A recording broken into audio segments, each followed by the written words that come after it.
Hey YouTubers, it's Charlie. So it was just revealed that Hugo Strange is going to be one of the big villains on Gotham this season, and as a result they're going to deal a lot with the origins of Arkham Asylum. The way they described those two things was very codependent, which I suppose is appropriate given that Hugo Strange is a psychologist. So this video is going to be a breakdown of his character along with the history of Arkham Asylum. We also may have just seen our first shot of who the Joker is going to be, so I'll talk about that at the end of the video. Hello, any new people? If you're just finding me for the first time, I do weekly Marvel and DC videos. Be sure to subscribe to get everything. There's a bunch of crazy Comic-Con stuff happening, but I'm going to be doing weekly episode videos whenever Gotham gets here. So let's explain what's going on with Season 1. It's an origin story for Gotham City, the Gotham City of adult Batman. So a lot of places like Arkham Asylum are being developed the way you develop a young Bruce Wayne into Batman. So Season 1 is going to explain how Arkham started to turn into a revolving door for supercriminals. Hugo Strange is a big part of that. Just to be clear though, just like on Arrow and The Flash, they're going to tell their version of Arkham, so it will be a little different from the comics. Over the years, Hugo Strange has had a lot of different roles based on the continuity in the comics. The show is just going to make all that a lot more linear. So here's a quick history of Arkham, and then I'll explain how Hugo Strange fits in, and then I'll explain the Joker stuff. There's actually this really cool quote about Arkham from Jeremiah Arkham, the current administrator. Arkham Asylum is not just any institution for the criminally insane, it's the Ivy League of insanity, a Harvard for psychopaths.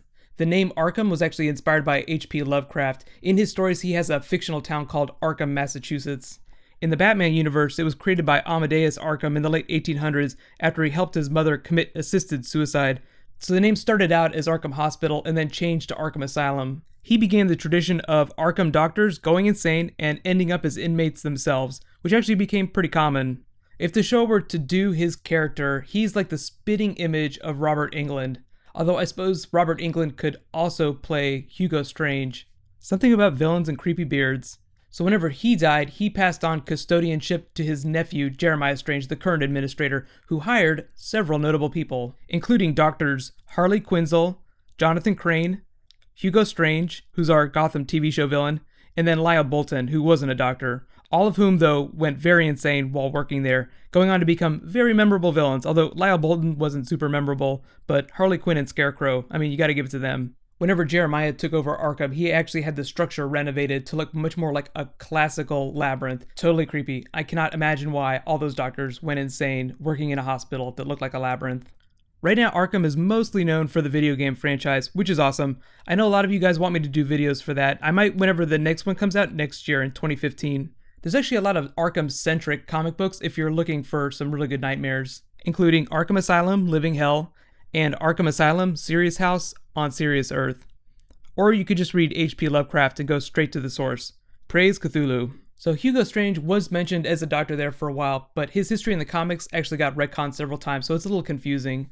He was raised in an orphanage in Gotham's version of Hell's Kitchen. That's just a really shitty part of New York until Rudy Giuliani cleaned it up. He went on to become a brilliant professor at Gotham University, but got kicked out after they found him conducting really bizarre genetic experiments. He turns to the mob for funding to further his research and starts experimenting on Arkham inmates. He ends up building an army of monster men and uses them to steal a bunch of money until Batman stops him. Obviously, on the show, you can see Fish Mooney, the role of the mobster, played by Jada Pinkett Smith. Later stories took him down more of a Scarecrow path with more psychological compounds. Think like Scarecrow in Dark Knight Trilogy in his Fear compound. In another story, much later, he was actually hired by Gordon to be a consultant with the police department. He ended up going crazy and Batman took him down, but it's just another way that the show could use him. The Riddler character on the show is actually a forensic scientist in Gordon's department. That's actually the same job that Grant Gustin's Flash character has on his show. It's just a funny coincidence. At his core, he's just a brilliant but incredibly insane psychologist and scientist, completely obsessed with Batman. He's mostly known as one of the few people who ever correctly deduced Batman's true identity.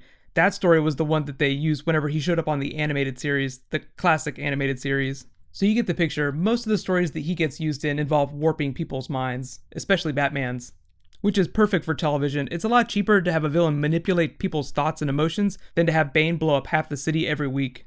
Because Bruce Wayne is a child on the show and Hugo Strange is going to be an adult, it's possible they could introduce him as his psychologist to help him get over his parents' murder.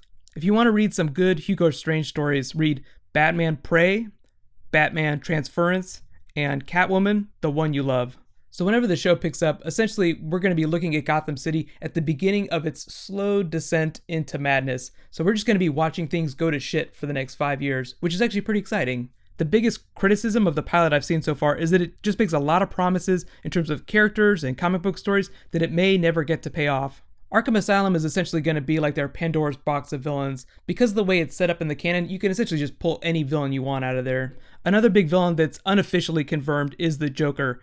This is a screen cap of the actor John Beavers. He plays the comedian working in Fish Mooney's club.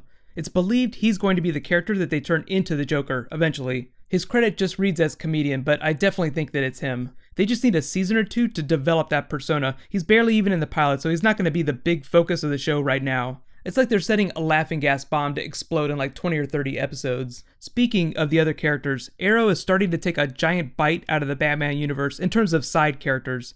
In response to all the new stuff that Arrow's doing, the Gotham producers made it really clear that they didn't think that Arrow's going to be taking characters from them, despite Stephen Amell making an offhanded remark that, if you really like Batman villains, you're going to love Arrow Season 3.